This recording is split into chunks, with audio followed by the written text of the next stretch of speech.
You're listening to a podcast from the South China Morning Post. Hello and welcome to the US-China trade war update with me, Finbarr Bermingham, on the political economy desk at the South China Morning Post. We are coming to you this week from a makeshift recording studio in my apartment in Hong Kong. This is a very special edition in which we will unpack the mounting trade and economic impact of the Wuhan coronavirus. At the time we record, the United States has just increased its travel advisory on China to the do not travel status. This means that China is now on the same pegging as Iraq, Iran, Yemen, Venezuela, South Sudan, Somalia, all the luminaries of the international stage. There are more than 50 million people on official lockdown in China and many more unofficially in lockdown. Factories remain closed, the Lunar New Year holiday has been extended to Sunday, but as the virus spreads, it's really uncertain when these can open again. Industry is completely frozen. Markets are closed, there's very little in, very little out. It's really hard to overstate the significance of the economic damage being done to the Chinese economy.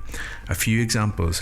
IKEA, the global furniture brand, has closed all of its stores in China temporarily, while Starbucks has closed half of its vast Chinese network to try and help contain the virus. Russia has closed its border with China, while other governments are winding down visa issuing. Other airlines are considering following suit. Many people are comparing this crisis with the SARS outbreak in 2003, which caused 40 billion worth of damage to the Chinese economy.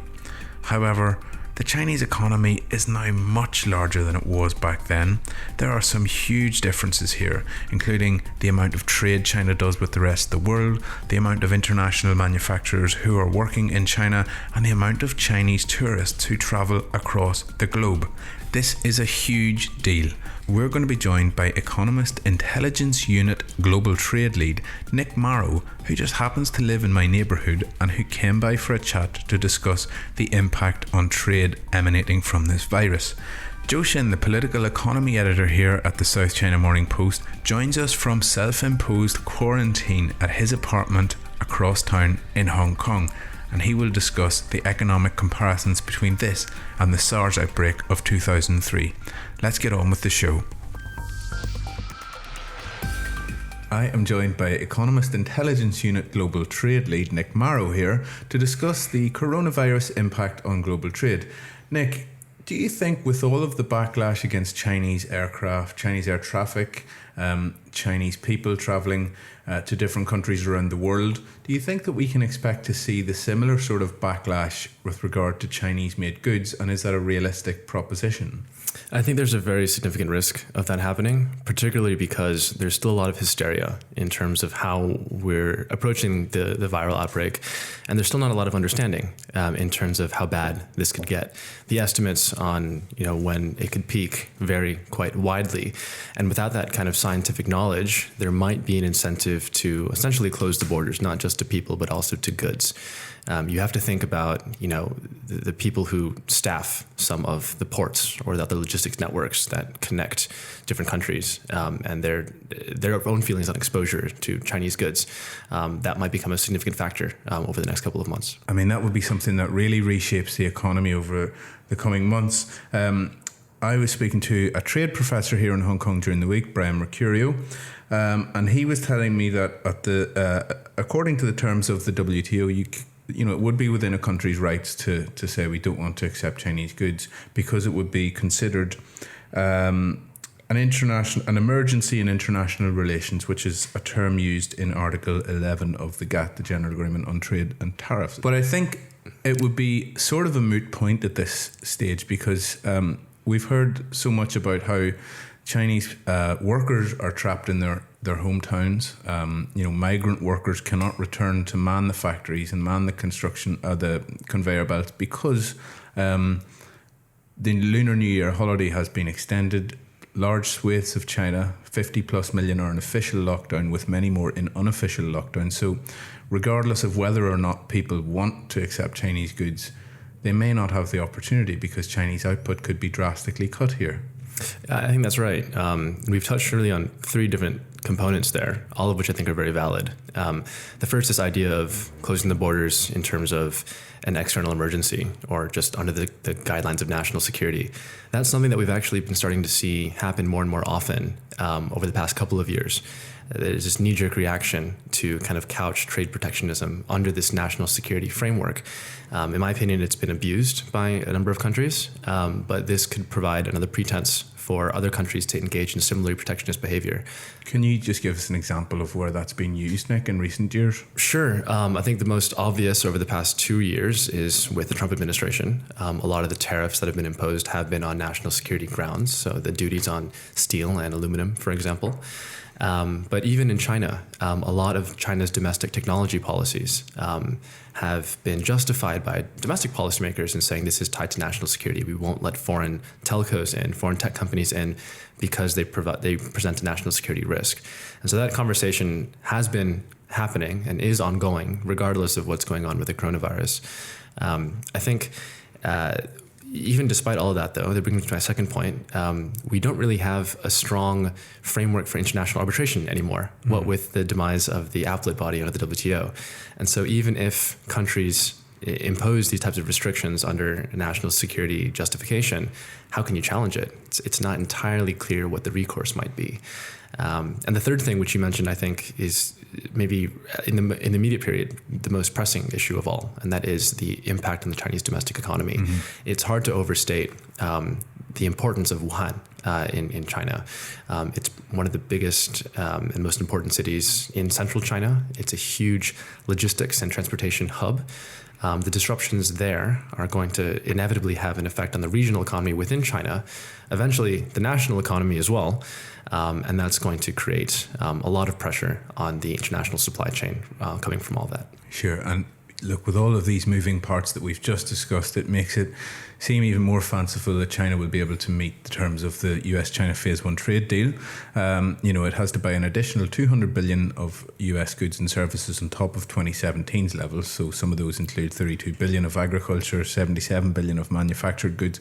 I think is it like 40 or 50 billion in energy.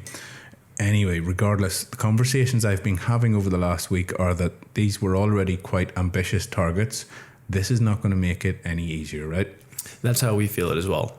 The EIU's kind of baseline assumption has been this was always going to be a very aggressive purchase order to fill, particularly under the timeline. 2 years is not a lot of time to match everything that has nominally been pledged under this agreement. And the disruptions from the coronavirus are going to inevitably create disruptions there, or delays there, rather.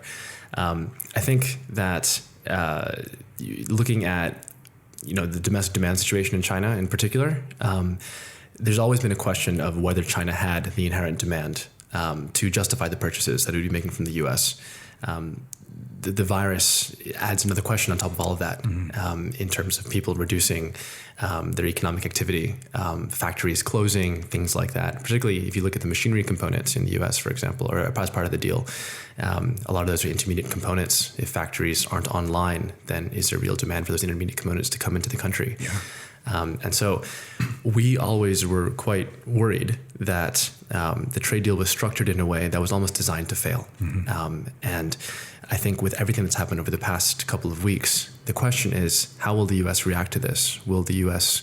kind of offer China an olive branch and kind of step back and say, all right, we're willing to work with you and kind of adopt a softer timeline, or are they going to stick to their guns? And I think seeing how the U.S. approaches this over the next couple of weeks will be quite critical in understanding how the bilateral relationship might evolve. Yeah, and I think it's a good point to mention what we heard overnight from Wilbur Ross, the Commerce Secretary, who said that the coronavirus may be a good opportunity to bring some jobs back to the US. I mean, that's an incredibly cynical way of looking at it. Probably also not very much based in logic. But it does speak to the perhaps the prevailing attitude in Washington towards China. I wonder whether there's opportunity maybe that this will perhaps be something that could actually act as a positive for US-China relations, if they have to cooperate towards finding a solution, finding a vaccine. it could be a net, positive in the long run. I mean, obviously, with everything else that's going wrong, it's from a very low base. But I mean, there may be opportunities to strengthen the relationship slightly too. Yeah, and that's what I would hope so as well. I mean, if you look at some of the past bilateral engagement between two countries, trade, and I'm talking about the engagement over the past 5 years or so, trade and economic issues have always been a huge sticking point. But cooperation in other areas, such as on global health issues, has been an area where there's been quite a lot of potential. And some of that cooperation has held up the broader aspect of the U.S.-China bilateral relationship. And I am talking about the period before President Trump came into office, but we have precedent here. I think where we are at this point in history or between U.S. and China, it will require a significant degree of good faith on both sides to kind of come back to where we were before everything happened. Not just the trade war, but everything happening around Huawei, everything happening around Hong Kong and Xinjiang. Not to say there's not an avenue there, and this indeed might be a way for people who are looking for re-engagement with China to kind of put that back on the policy agenda. But you do look at the attitude back in DC on how the U.S. should be orienting its strategy towards China. It's still very, very hawkish, and you still look at some of the popular media narrative around all of this. Unfortunately, as part of the spread of the virus, we've seen quite an anti-China narrative develop as well. These are factors that people who are pushing for engagement will all have to contend with before we can really get to any stage of potential cooperation, I think. Yeah, and just to finish up, I mean, I know that you have a network of analysts around Asia and around the world, in fact. What are the sort of connected supply chain risks that you see for this? Which countries should be worried about the spread of the virus? And I want to add the caveat that, of course, supply chains and trade is not the primary concern here. We're all very worried about the spread of the virus, but for which countries should be concerned in those very commercial terms? Yeah, well, I think there are two main dynamics that we've been looking at. The first one is tourism. Chinese outbound tourists are a pretty strong economic force in their own right. And so countries or markets that are very exposed to Chinese tourists in general might be taking a big hit. So there are big markets in Southeast Asia, for example. Thailand comes to mind. You have other places like Cambodia or even Macau who rely quite a lot on Chinese mainland visitors. If the virus disrupts travel, then that could have an impact on the local economies in all three of those areas that I just mentioned. Beyond that, if you look at the larger supply chain dynamics, I think there is a bigger potential for disruption. Central China, not just Hubei, but also Henan, are big centers of electronics manufacturing, for example. You have a lot of South Korean and Taiwanese and Japanese and even American, European firms all operating in those areas. Amid a quarantine or other disruptions where factories are closed, there's going to be a hit to production. And this is coming right as we're starting to see the global economy and the Chinese economy stabilize. The best thing about the U.S.-China trade deal wasn't so much that there was an end to the trade war. I mean, it's not, but it's re-injected some stabilization into sentiment, consumer and business confidence. Our opinion was that this would have helped the Chinese economy kind of find its footing this year. With the virus, that's kind of out the window. And so not only will this disrupt some of the operations of these electronics companies who are trying to ride this wave of stabilization, it might also hit countries who are depending on Chinese import demand growth to maybe sustain some of their own external activity later this year. And that goes beyond electronics. It goes into commodities. It goes into automobiles. It goes into consumer goods.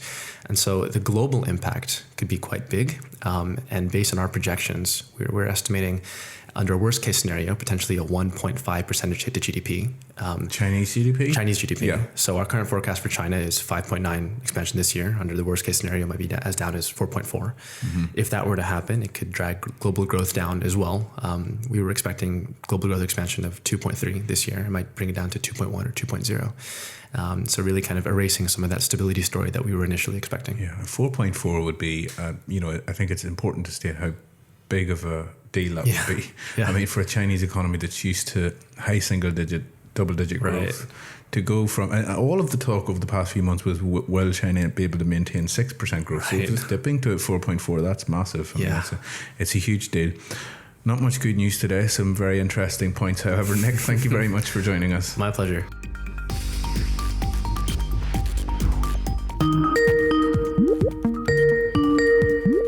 Hello, Finbarr.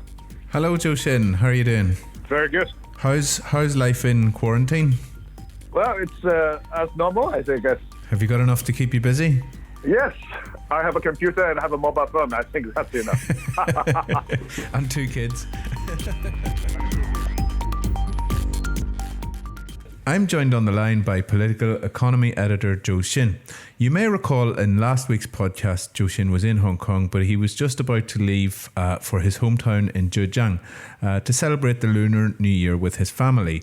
Now, upon arriving back in Hong Kong, Zhou, like many other people who had spent the New Year in China, has been asked to spend a couple of weeks in isolation. It's not exactly quarantine, but a lot of people who spent time in China have been asked not to go to their place of work and to try and keep themselves in semi-isolation. Zhou, how is life in isolation for you? Well, that's quite relaxing, actually, because it cuts your commute time every day. Basically you have 5 meters away from your home to your office. That's a big bonus. Yes. And it's an indication of how severe the situation has become that so many people find themselves in a situation like you do, right? Yeah. Tell us about what was the mood on the ground when you spent Lunar New Year with your, in Zhejiang province. Was it as, I guess it wasn't as festive as you usually would expect? Oh, yes. It's getting increasingly serious, I must say. I stayed like 3 days there.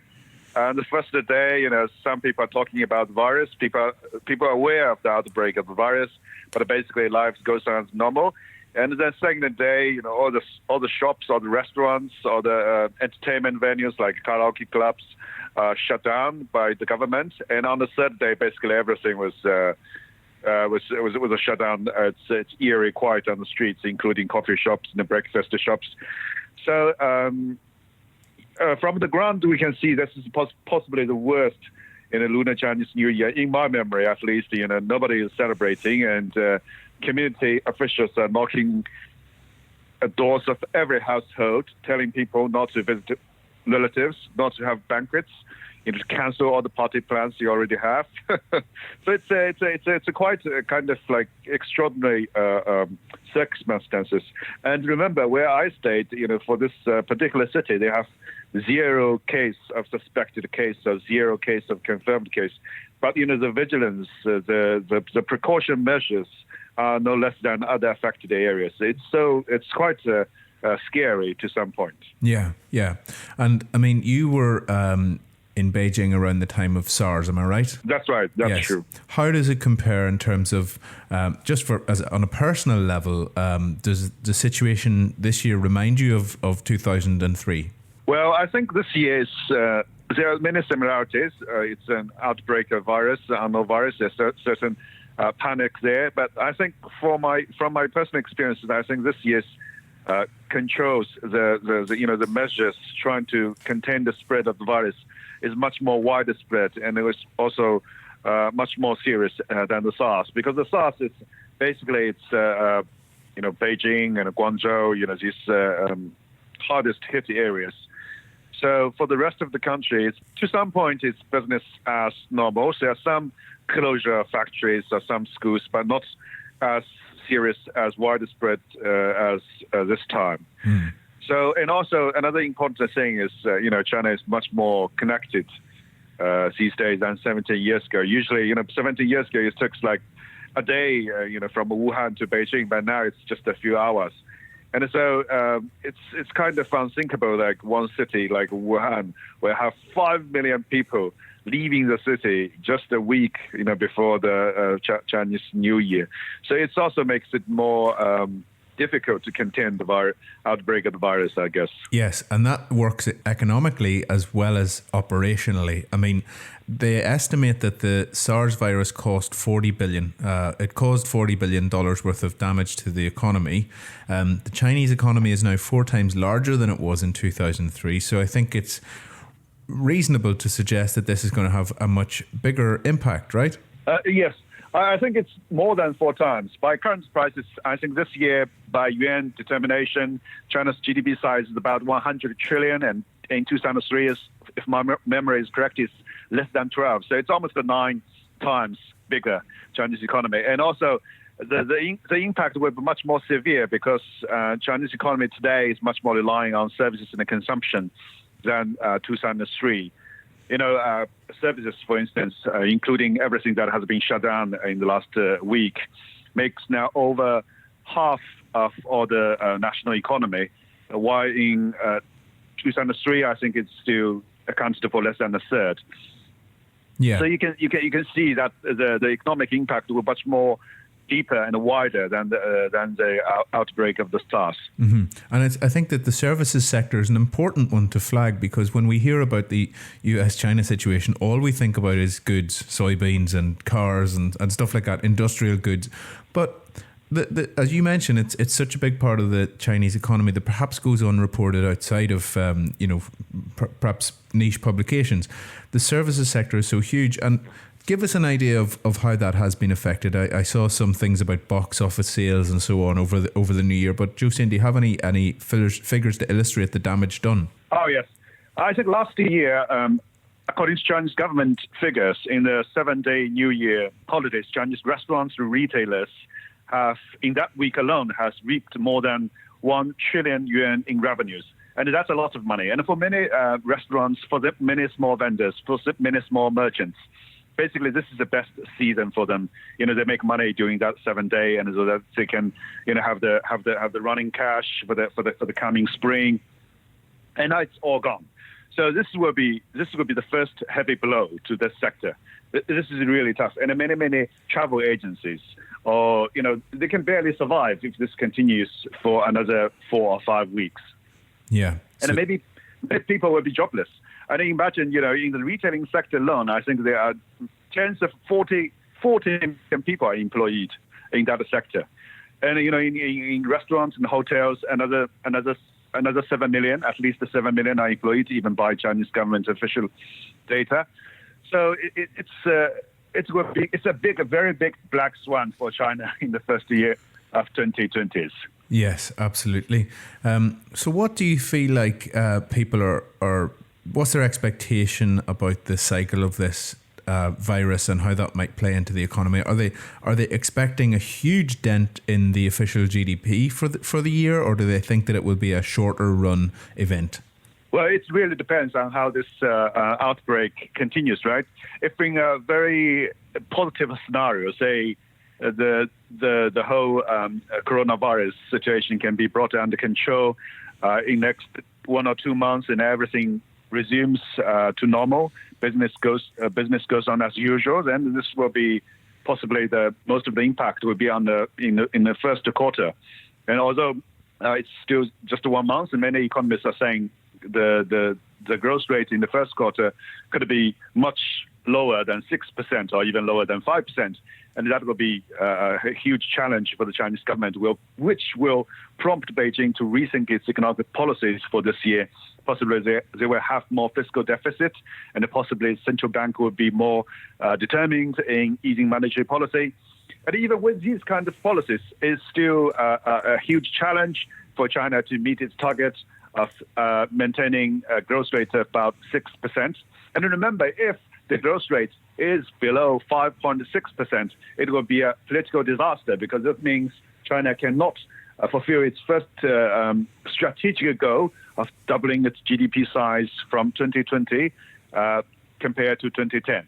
Yeah. So this is really a huge thing. So really, fingers crossed. It depends on how the situation evolves. Yeah, of course. And again, worth re-emphasizing that of course the economics of this situation are very bad, but the first concern is making sure the virus doesn't spread and making sure that the death count doesn't keep rising. Exactly.